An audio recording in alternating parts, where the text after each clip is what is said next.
Today I'm going to be talking about genetic code and some of the biggest experiments and most influential experiments that helped crack the genetic code. So Watson and Crick had already figured out the structure of DNA, but there were still a lot of unanswered questions about DNA and genetic code. It was also already determined by many different individuals that codons had to consist of 3 different nucleotides. So the next question that was set up to answer was which set of nucleotides produce different codons. So Nirenberg and Mattei took the first steps to partially answer this question in 1961.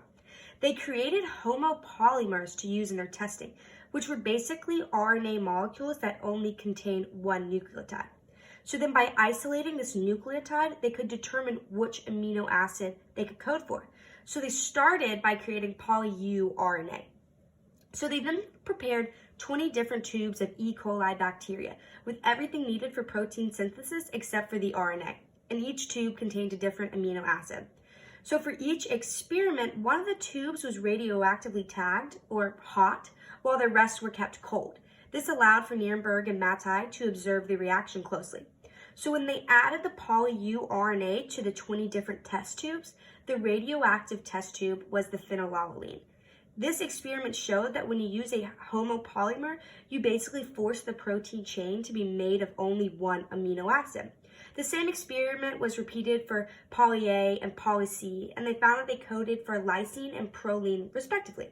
They also conducted the experiment for poly-G, but the results were inconclusive at the time.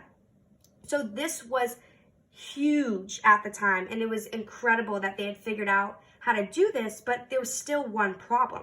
They could only define amino acids for homopolymers.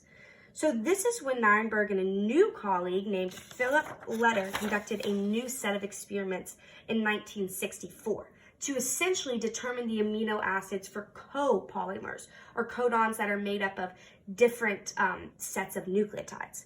So at this point, they had some new knowledge about mRNA, but and they knew that RNA molecules that only consisted of just one codon could still bind to ribosomes that could then match the anticodon on tRNA. So with this knowledge, what they did was once it was matched together, they transferred the mixture through a filter, and everything would pass through it except for the mRNA containing the one codon and the attached tRNA and the amino acid.